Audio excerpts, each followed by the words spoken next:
The dust cloud on the horizon grew smaller as the stagecoach rattled away, leaving Rose Vaughn swaying on legs that felt like they belonged to someone else. The fever had come on during the journey from Portland, starting as a chill that she had blamed on the morning air, but now her skin burned hot enough to make the afternoon sun feel cool by comparison.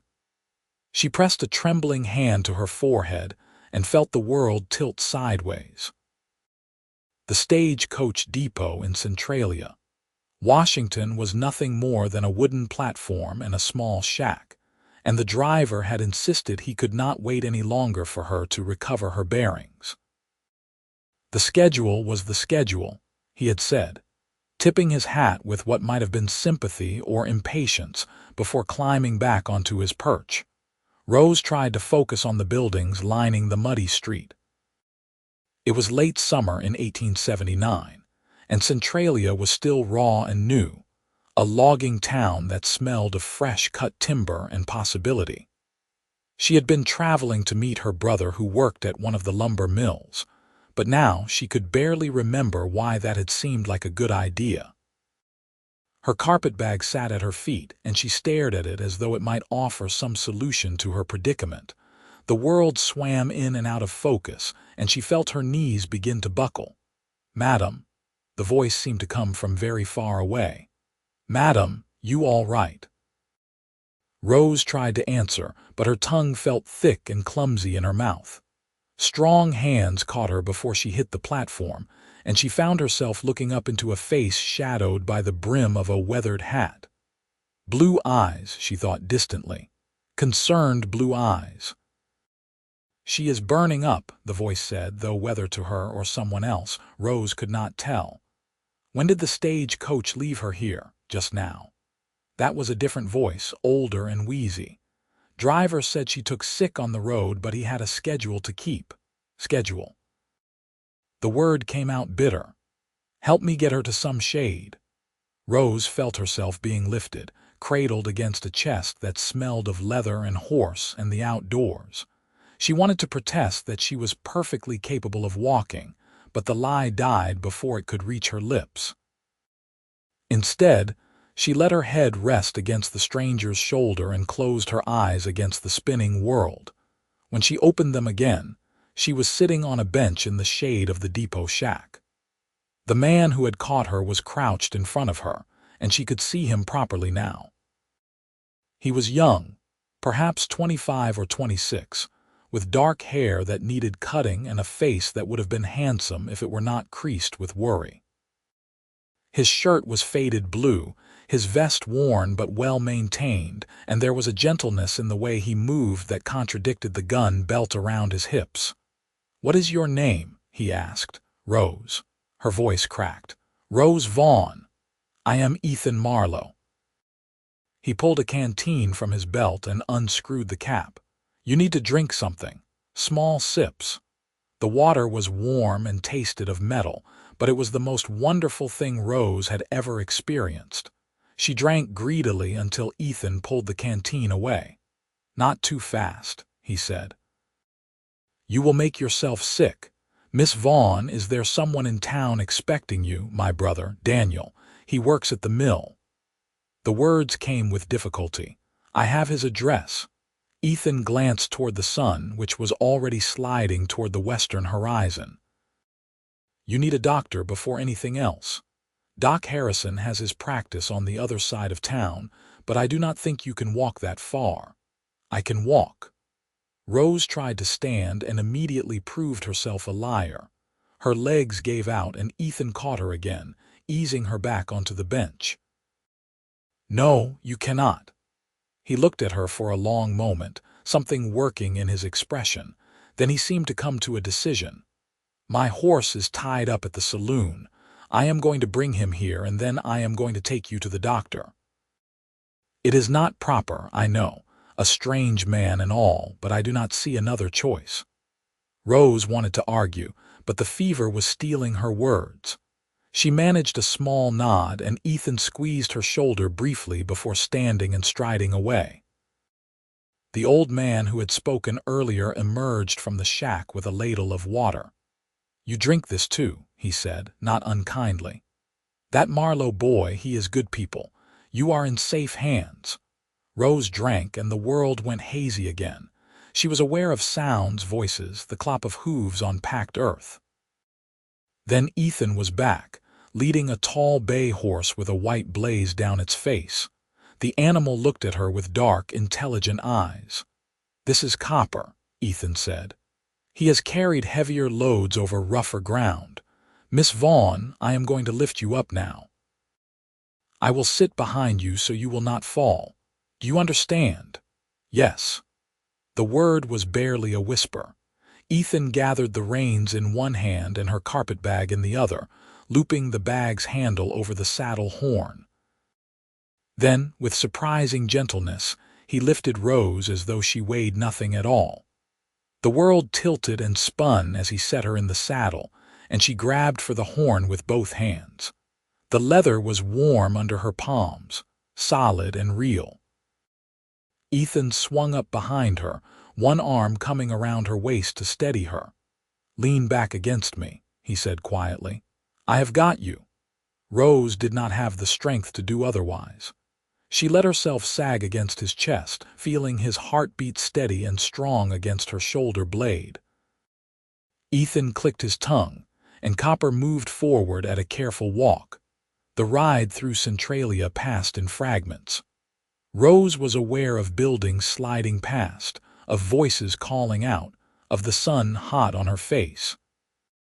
She was aware of Ethan's arm around her, holding her secure, and of his voice murmuring reassurances.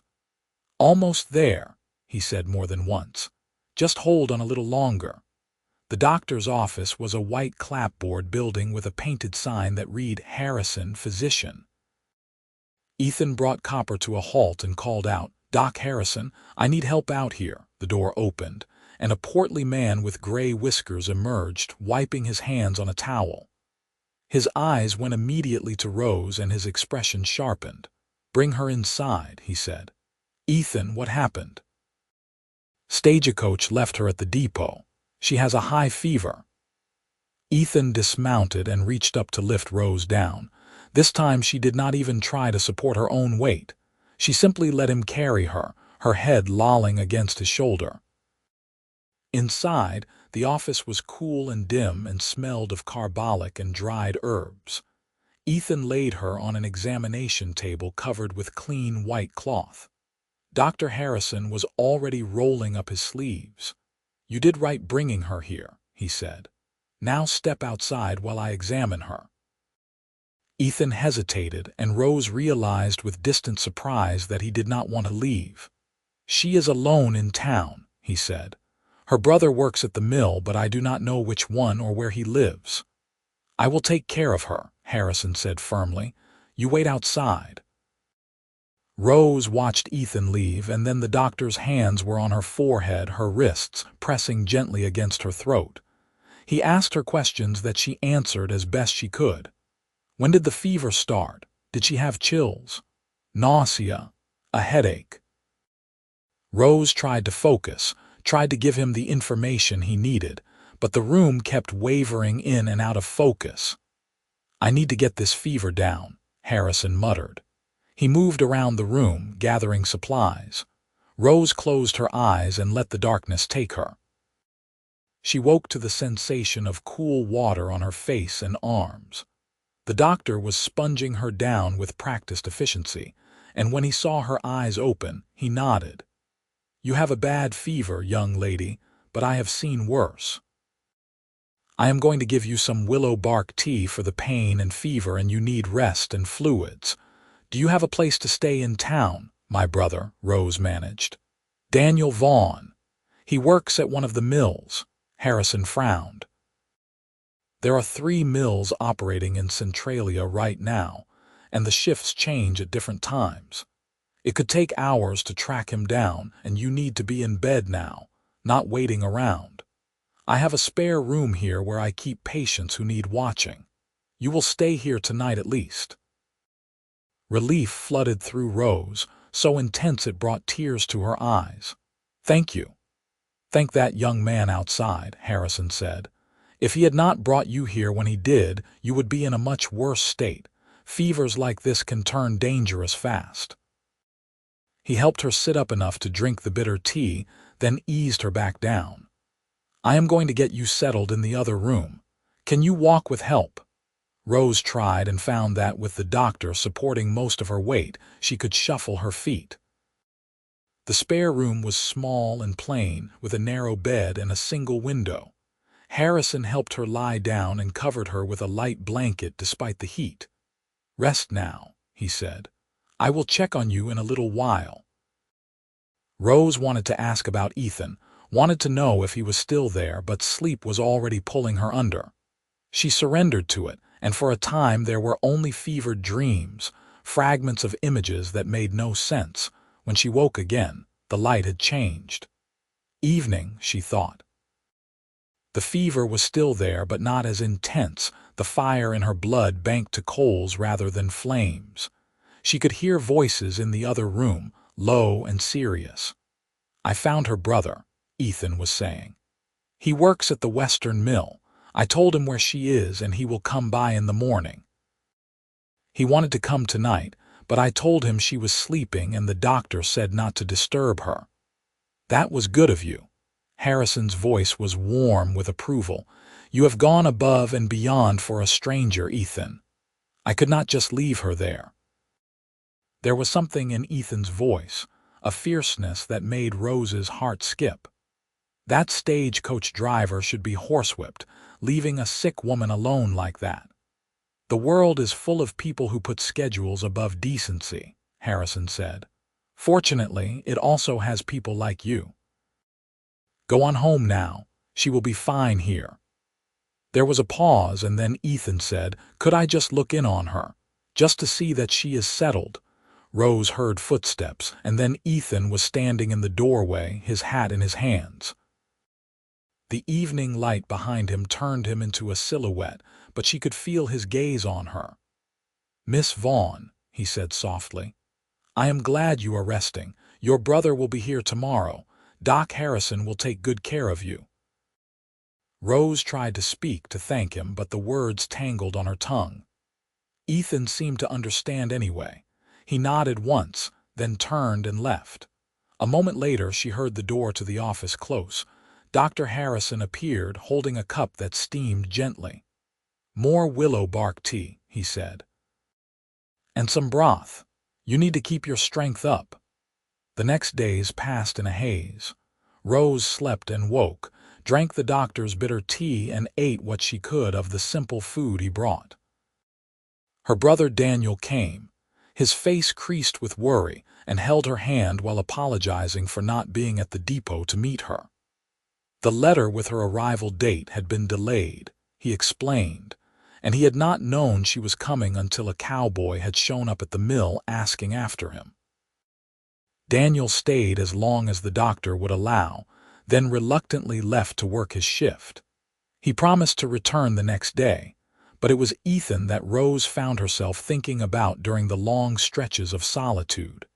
Ethan who had caught her when she fell.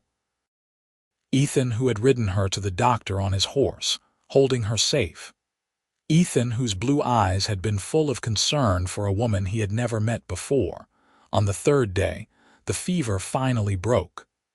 Rose woke feeling weak and wrung out, but clear-headed for the first time since leaving Portland.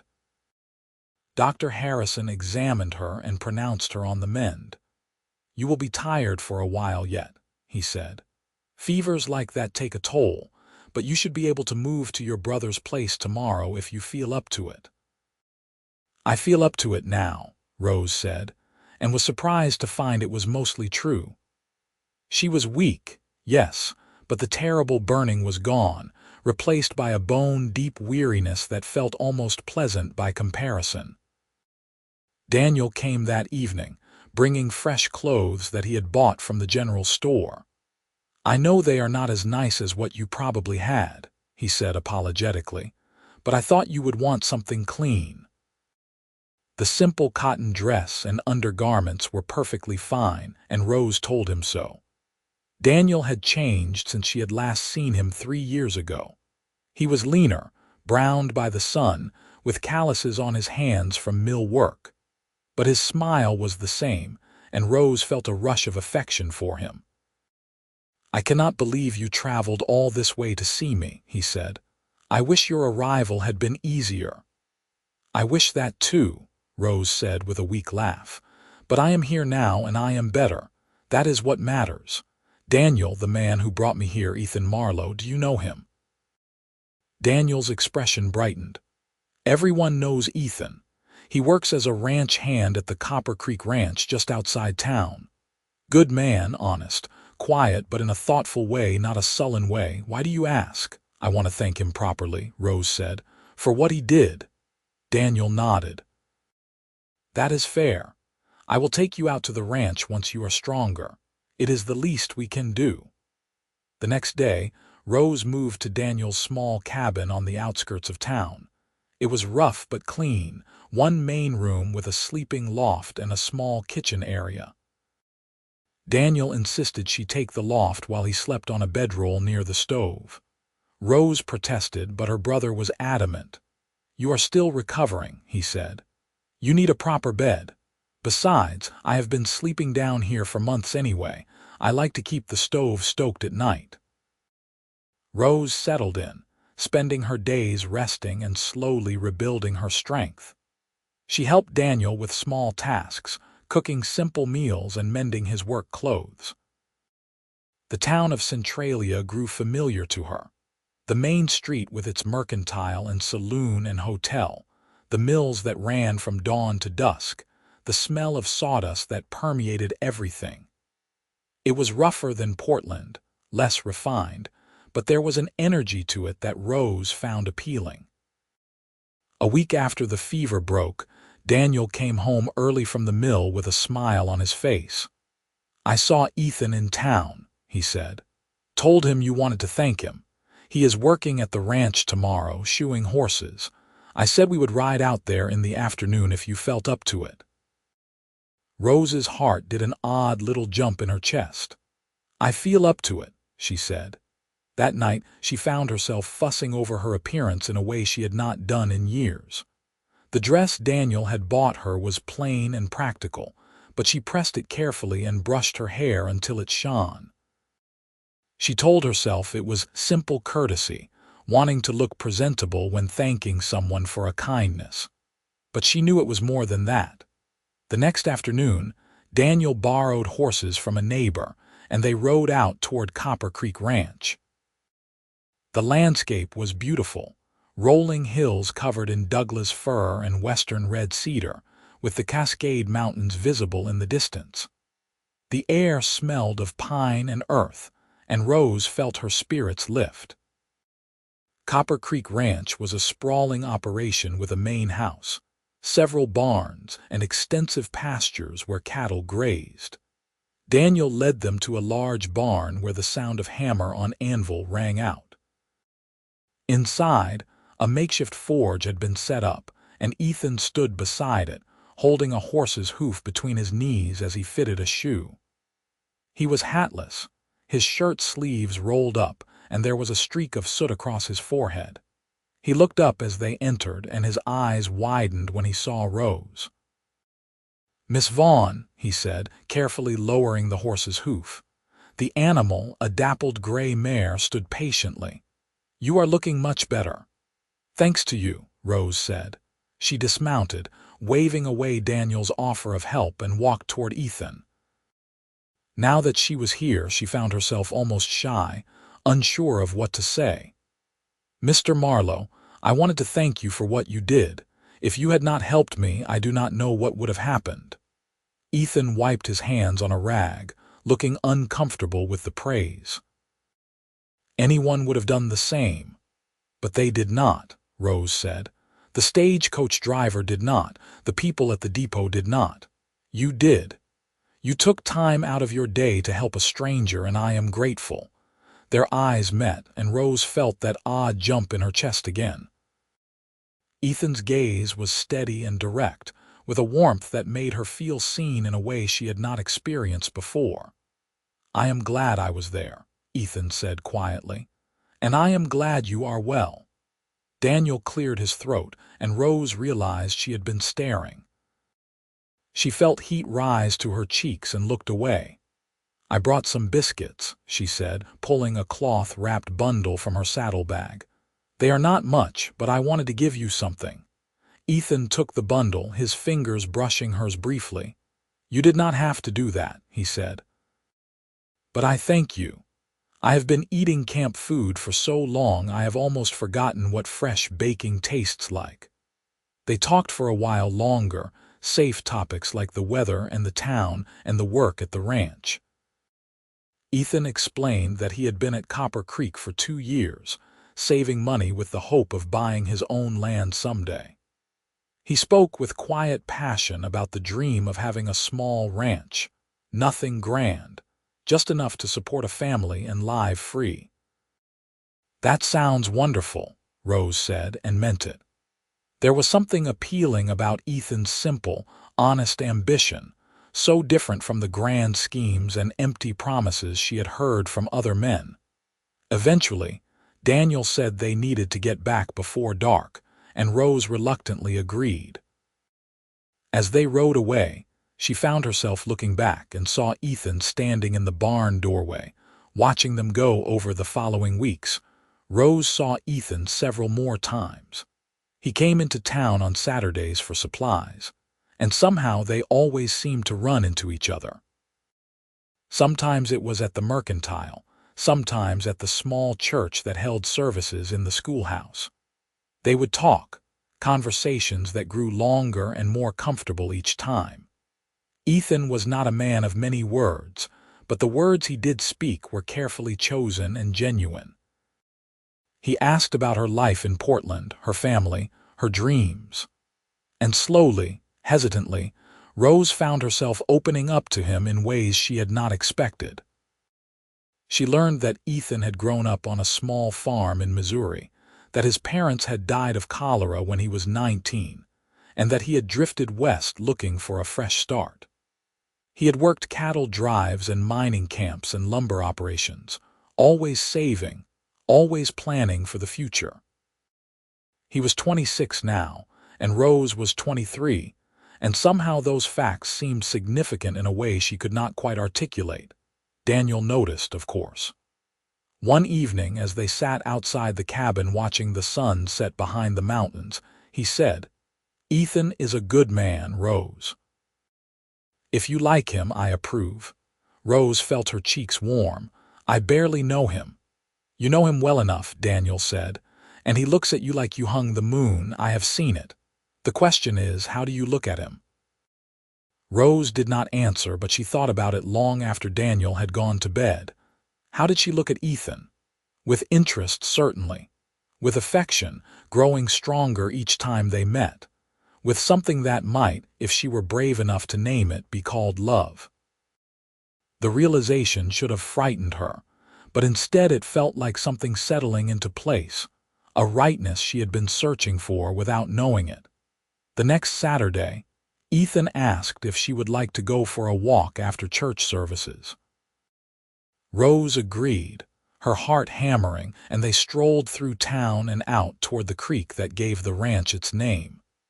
It was a beautiful September day, warm but not hot, with a breeze that carried the scent of autumn. They walked in comfortable silence for a while, and then Ethan said, "Rose, can I ask you something?" "Of course." "How long are you planning to stay in Centralia?" The question caught her off guard. Rose had not thought much about the future beyond each day as it came. "I do not know," she admitted. "I came to visit Daniel, but I do not have anything calling me back to Portland. My parents passed several years ago, and I was working as a seamstress, but I was not particularly happy there." Ethan nodded slowly. "So you might stay." "I might," Rose said. "If there was a reason to." They had reached the creek, which ran clear and cold over smooth stones. Ethan stopped and turned to face her, and there was something in his expression that made Rose's breath catch. "I would like to give you a reason," he said. "Rose, I know we have not known each other long, but I have never felt about anyone the way I feel about you. You are kind and brave and beautiful, and when I am with you, everything feels right. I am not a wealthy man, and I cannot offer you much right now, but I am working towards something better. If you would consider it, if you would be willing to give me a chance, I would like to court you properly." Rose felt tears prick her eyes, but they were happy tears. "Yes," she said. "Yes, I would like that very much." The smile that broke across Ethan's face was like sunrise. He reached out and took her hand, his touch warm and sure, and Rose felt the last of her reservations melt away. The courtship that followed was the sweetest time Rose had ever known. Ethan came to town every Saturday without fail, and they spent hours together, walking and talking and simply being in each other's presence. He brought her small gifts, wildflowers, a pretty stone from the creek, a carved wooden bird that he had whittled by lamplight. Rose baked for him, mended his shirts, and listened to his dreams and plans. They attended church together and dances at the town hall and picnics organized by the other young people in Centralia. Daniel watched it all with approval, and the townspeople quickly accepted them as a couple. Rose found work at the mercantile, helping the owner's wife with sewing and alterations, and began to feel truly at home in Centralia. As autumn deepened into winter, Ethan's courtship became more serious. He spoke openly now about his plans for the future, and those plans always included Rose. He had found a piece of land north of town, 160 acres that the owner was willing to sell for a fair price. It had a creek running through it and good grazing land, everything Ethan had dreamed of. He was close to having enough money saved, he told Rose, just a few more months of work. "And when I have the land," he said one cold December evening as they sat by the stove in Daniel's cabin, "I will build a house. Nothing fancy at first, but solid and warm. And then, Rose, if you are still willing, I would like to ask you to marry me." "I am willing," Rose said, her hand tight in his. "I have been willing since that day by the creek." Ethan kissed her then, a gentle press of lips that promised everything. When they pulled apart, both were smiling. The winter was hard, with snow that piled deep and temperatures that dropped below freezing. But Rose barely noticed the cold. She was warm with happiness, with the certainty that she had found the place and the person she was meant to be with. She and Ethan saw each other less frequently during the worst of the weather, but he still came to town whenever he could, sometimes arriving covered in snow but always with that smile that was just for her. In February of 1880, Ethan bought the land. He came to tell Rose on a day when the sky was clear and blindingly blue, and he was practically vibrating with excitement. "It is ours," he said, catching her up in his arms and spinning her around. "Or it will be ours if you say yes to what I am about to ask." He set her down and took both her hands in his. Around them, the mercantile went quiet as people realized what was happening. "Rose Vaughn," Ethan said, his voice steady despite the emotion in his eyes, "I love you.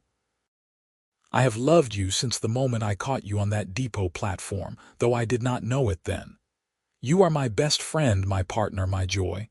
Will you marry me?" "Yes," Rose said, and then louder, "Yes." The mercantile erupted in cheers and applause. Someone produced a bottle of whiskey, and toasts were drunk to the happy couple. Rose felt like she was floating, held to earth only by Ethan's hand in hers.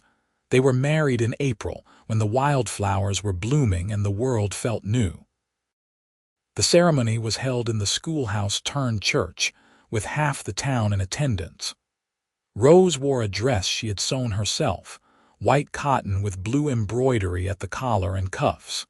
Ethan wore a new suit, dark wool that made his eyes even bluer. Daniel gave Rose away, his smile broad and proud. When the preacher pronounced them husband and wife, Ethan kissed Rose with such tenderness that she felt her eyes well with tears. They were happy tears, joyful tears, the kind that came from a heart too full to contain all the feeling inside it. The celebration afterward lasted well into the night, with food and music and dancing. Rose danced with Ethan, with Daniel, with half the men in town. But it was Ethan she always came back to, Ethan whose arms felt like home. As the party wound down, Ethan borrowed a wagon and drove Rose out to their land. He had been working on the house for weeks, he explained, with help from some of the other ranch hands. It was not finished yet, but the walls were up and the roof was on, and it was habitable. "I wanted us to spend our first night as a married couple in our own home," he said. The house was small, just 2 rooms and a loft, but it was sturdy and well built. Ethan had furnished it simply: a bed, a table, 2 chairs, a stove. A lantern hung from a hook in the ceiling, casting warm light over everything. "It is perfect," Rose said, and she meant it. This was theirs, built by Ethan's hands, a foundation for the life they would create together. That night they lay together in their own bed in their own home, and Rose felt a contentment so complete it was almost overwhelming. Ethan held her close, his hand tracing gentle patterns on her back. "I cannot believe this is real," he murmured. "That you are my wife. Believe it," Rose said. "I am yours and you are mine for as long as we both live." "Longer than that," Ethan said. "I will love you beyond this life and into whatever comes next." They made love then, tender and slow, learning each other in this new way. Afterward, Rose lay with her head on Ethan's chest, listening to the steady beat of his heart, and thought about the strange path that had brought her here. A fever, a stagecoach, a cowboy who had refused to pass by on the other side. It had seemed like a disaster at the time, but now Rose could see it for what it was, the beginning of everything good in her life. The months that followed were busy ones. Ethan continued working at Copper Creek Ranch part-time while building up their own small herd of cattle. Rose planted a garden, learning from the other ranch wives how to coax vegetables from the rocky soil. They worked side by side, building a life one day at a time. By summer, Rose realized she was pregnant. She told Ethan one evening as they sat on the porch watching the sunset, and the look on his face was something she would treasure forever. Wonder and joy and just a touch of fear, all mixed together. "A baby," he said, his hand coming to rest on her still flat stomach. "Our baby. Are you happy?" Rose asked, though she could see that he was. "Happy does not even begin to cover it," Ethan said. He pulled her close and kissed her forehead. "You have given me everything, Rose. A home, a purpose, and now a family. I will spend the rest of my life trying to deserve you." "You already deserve me," Rose said. "We deserve each other." Their son was born in March of 1881, during a late winter storm that left the world white and silent. The birth was long and difficult, but Dr. Harrison was there, and so was Ethan, holding Rose's hand and murmuring encouragements. When the baby finally emerged, squalling and red-faced, Rose felt a love so fierce it took her breath away.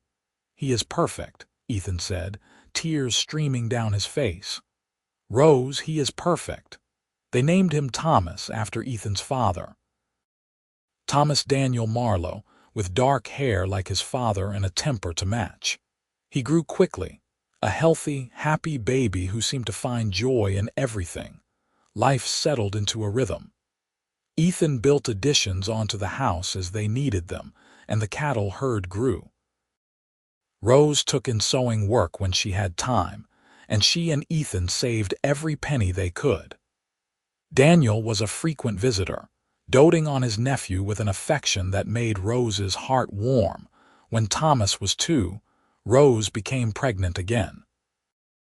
This time the pregnancy was easier, and in the winter of 1883 she gave birth to a daughter. They named her Anna, and she was everything Thomas was not: quiet, thoughtful, with Rose's dark eyes and a serenity that seemed impossible in someone so small.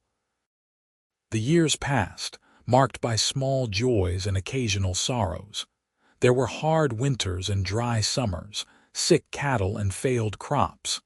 But through it all, Rose and Ethan held fast to each other. Their love, which had begun in such an unlikely way, only deepened with time.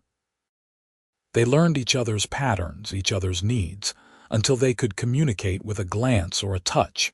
When Thomas was 5 and Anna was 3, Ethan finally quit his job at Copper Creek Ranch to work their own land full-time. It was a risk, but one that paid off. The ranch prospered modestly, never making them wealthy but providing a comfortable living. They hired a ranch hand to help with the cattle, a young man not unlike Ethan had been when he first came to Centralia. Rose sometimes thought back to that day on the depot platform, burning with fever and abandoned by the stagecoach. It felt like a lifetime ago, and in a sense it was. She was a different person now, shaped by marriage and motherhood and the hard work of building a life. But the core of who she was remained unchanged, and that core had recognized something in Ethan from the very beginning, something essential and true. On their 10th wedding anniversary, Ethan took Rose back to the creek where he had first asked to court her. It was a beautiful spring day, and they left the children with Daniel for the afternoon. They walked hand in hand through land that was theirs now, past cattle that bore their brand, toward the water that sparkled in the sunlight. "You remember what I said here?" Ethan asked as they stood on the bank. "You said you wanted to court me," Rose said. "You said you were not a wealthy man, but you were working toward something better." "I was wrong about that," Ethan said. "I was already wealthy, I just did not know it yet." Rose leaned against him, feeling the solid warmth of his body, the steady beat of his heart. "I knew," she said. "From the moment you lifted me onto your horse and rode me to the doctor, I think I knew you were exactly what I needed. Even through the fever, I felt safe with you. I felt like everything would be all right." "Was I?" Ethan asked quietly. "What you needed?" "You are everything I needed and more than I ever dared to dream," Rose said. She turned to face him, taking his weathered hands in hers. "You saved my life that day, Ethan. Not just from the fever, but from a life half-lived. You gave me purpose and love and a family. You gave me a home." Ethan kissed her then, deep and long, a kiss that spoke of years together and years yet to come. When they finally pulled apart, both were smiling. "Come on," Rose said. "Let us get back to our children. I want to hear what kind of mischief Thomas has gotten into while we have been gone." They walked back together, their shoulders touching, their steps matched. The house came into view, small but sturdy, smoke rising from the chimney. Home. The years continued to unfold, each one bringing its own challenges and blessings. Thomas grew into a serious boy with his father's work ethic and his mother's kindness. Anna remained quiet but revealed a sharp intelligence and a gift for numbers that delighted Rose. In 1887, Rose gave birth to another son whom they named Henry, and in 1890, a second daughter, Clara. The ranch expanded slowly, and Ethan's dream of a self-sufficient operation became reality. They raised cattle and horses, grew their own vegetables, and bartered with neighbors for what they could not produce themselves. It was a good life, a simple life, but one rich in the things that mattered.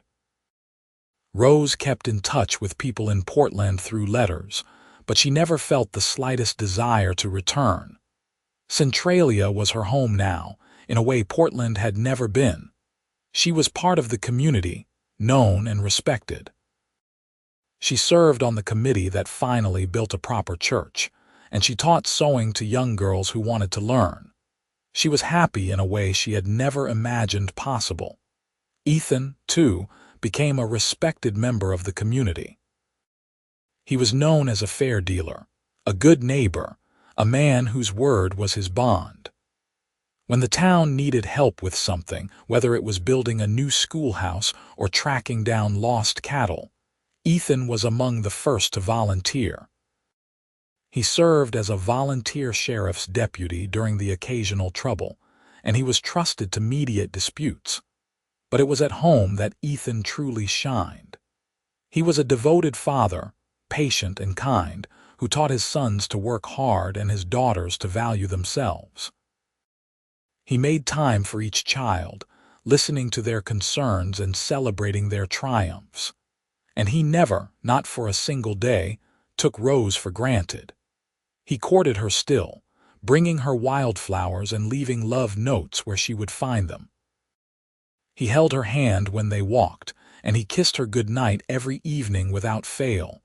Rose marveled sometimes at the depth of their partnership. They had grown together rather than apart, their individual strengths complementing each other. Where Ethan was quiet, Rose spoke up. Where Rose was impulsive, Ethan counseled caution. They argued sometimes, as any couple did, but they always worked through it, always came back to the bedrock of love and respect that underlay everything. Daniel, watching them over the years, once said, "You two are what marriage is supposed to look like. I hope I find something half as good someday." He did, eventually, marrying a widow with 2 children of her own in 1892. Rose was delighted to have more family nearby, and the cousins grew up playing together, creating memories that would last a lifetime. As the century drew to a close, Rose and Ethan entered middle age with grace. Their children were growing, Thomas already 17 and talking about working the ranch full-time, Anna 15, and showing an interest in teaching. Henry was 10, full of energy and mischief, and Clara was 7, shy but with a beautiful singing voice. One evening in the summer of 1897, Rose and Ethan sat on their porch after the children had gone to bed. The night was warm and clear, stars scattered across the sky like diamonds on velvet. Ethan's arm was around Rose's shoulders, and she was leaning against him, comfortable and content. "Do you ever think about that day at the depot?" Rose asked suddenly. "All the time," Ethan said. "Not a day goes by that I do not thank God I was there." "I think about it too," Rose said. "I think about how different my life would be if you had not stopped, if you had just kept walking. I would have found my way to Daniel eventually, I suppose, but I would not have found you, and everything good in my life comes from you." "Not from me," Ethan said. "From us. Rose, you gave me just as much as I gave you, more probably. Before I met you, I had dreams and plans, but no real purpose. You gave me that purpose. You and the children and this life we have built together." Rose turned her face up to his, and in the starlight she could see the lines that time had etched around his eyes and mouth. They were lines of laughter and hard work and years spent in the sun. To her they were beautiful. "I love you," she said. "More now than I did the day we married, though I did not think that was possible." "I love you too," Ethan said. "Beyond measure, beyond words. You are my heart, Rose." They sat in comfortable silence, watching the stars wheel overhead. Inside the house, their children slept, safe and loved. Around them, the land they had worked and nurtured stretched into the darkness. It was theirs, all of it, built through love and labor and the commitment to face each day together. Rose thought about the fever that had brought her here, the stagecoach that had abandoned her, the cowboy who had refused to turn away. It had all seemed so random at the time, so chaotic and frightening. But now, with the clarity of hindsight, she could see the pattern. Every step, every choice, every moment had led her exactly where she was meant to be. "Thank you," she said quietly. "For what?" Ethan asked. "For stopping," Rose said. "For caring, for loving me, for giving me this life." Ethan kissed the top of her head. "Thank you for letting me," he said. They sat together as the night deepened. two people who had found in each other exactly what they needed. The years ahead would bring changes, as all years did. Their children would grow and leave to build lives of their own. There would be grandchildren eventually, filling the house with noise and laughter. There would be losses, too, the inevitable sorrow that came with a long life. But through it all, Rose and Ethan would remain constant, their love the foundation upon which everything else was built. As the new century dawned, they were still there, still together.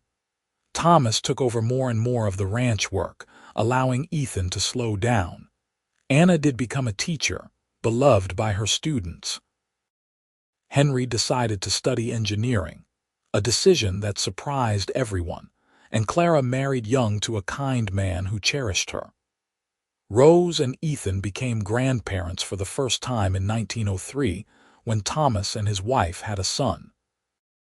The baby was named Ethan after his grandfather, and Rose watched her husband hold his namesake with tears in his eyes. More grandchildren followed, a dozen in all, filling the house with the chaos and joy of young life. They grew old together, their hands weathered and worn but still clasped. Ethan's dark hair went silver and Rose's gained threads of white that she refused to cover. They moved slower, their joints stiff with decades of hard work, but they moved together, a unit that could not be divided. On a spring morning in 1925, Rose woke to find Ethan watching her, his blue eyes still as clear and steady as they had been 45 years earlier. "What are you thinking?" she asked, her voice rough with sleep. "I am thinking that I am the luckiest man who ever lived," Ethan said. "I am thinking about a young woman with a fever and a cowboy who could not walk away. I am thinking about everything that came from that one moment. All of this." He gestured vaguely at the room, the house, the life they had built, all from one choice to stop and help. "One choice to care," Rose said. "That is what it was, really. You cared about a stranger, and that caring changed everything." "Not a stranger," Ethan said. "Never a stranger. From the moment I saw you, some part of me knew you would be important. I just did not know how important. I did not know you would become my whole world." Rose reached out and touched his face, feeling the familiar contours. "And you are mine," she said. "Always have been, always will be." They rose and dressed, moving through the familiar routines of a morning. Breakfast, chores, time spent with whichever children or grandchildren happened to be visiting. The ranch was Thomas's now, but Rose and Ethan still lived in the house they had built, still tended the garden, still found purpose in each day. That evening, as the sun set behind the mountains, they sat on their porch as they had done thousands of times before. Rose's head rested on Ethan's shoulder and his arm was around her waist. They did not need to speak. Everything that needed to be said had been said, or was communicated in the comfortable silence of two people who knew each other completely. The sky turned gold and pink and purple, a display of beauty that never grew old no matter how many times they witnessed it. And as the first stars appeared, Rose thought once more about that day at the depot, about the fever that had nearly killed her, about the stagecoach that had left her behind, about the cowboy who had stopped. It had been the worst day of her life and the best day, all at once. Because that was the day everything began. That was the day she met Ethan, the day she started down the path that led to this moment, this life, this perfect, imperfect, beautiful existence. "No regrets?" Ethan asked as though reading her mind. "Not a single one," Rose said. "You?" "Only that I did not meet you sooner," Ethan said. "But then I think about the path we both had to walk to get to that depot, and I realize it all happened exactly as it should have. We met when we were ready to meet. We found each other when we were ready to be found." "That is a wise way of looking at it," Rose said. "I have had a lot of years to think about it," Ethan said with a smile in his voice. They sat until the stars were fully out, a blanket of light stretching from horizon to horizon. Inside, they could hear the sound of their great-grandchildren playing, shrieks of laughter that made them both smile. The house was full tonight. 3 generations gathered for Sunday dinner, and soon someone would come looking for them. But for now they were alone, 2 people who had built a life and a love that would endure long after they were gone. Rose thought about legacy, about what they would leave behind. It was not wealth or fame or grand achievements. It was something simpler and more lasting. A family built on love, a ranch that would feed and shelter generations to come, a community made better by their presence in it. And it was the memory of how it all began, a story that would be told and retold, a reminder that sometimes the worst moments hold the seeds of the best things to come. Ethan kissed her temple, soft and gentle. "I love you, Rose Marlowe," he said. "I love you, Ethan Marlowe," Rose replied. And that, in the end, was the only truth that mattered. Everything else, the ranch and the children and the long, full years, was simply an expression of that fundamental reality. They loved each other. They had chosen each other. And that choice, made and remade every day for more than 4 decades, had shaped not just their lives but the lives of everyone they touched. As they finally rose and went inside, hands still clasped, Rose felt a deep sense of peace. This was what she was meant for. This love, this life, this man walking beside her. The fever had burned away her old life, and from the ashes, something new and beautiful had grown. The stagecoach had left her stranded, but she had never truly been alone. A cowboy had ridden her to the doctor on his horse, and in doing so, he had carried her into a future neither of them could have imagined. It was, Rose thought as she stepped into the warmth and light and laughter of her home, the greatest love story she had ever known. And it was hers.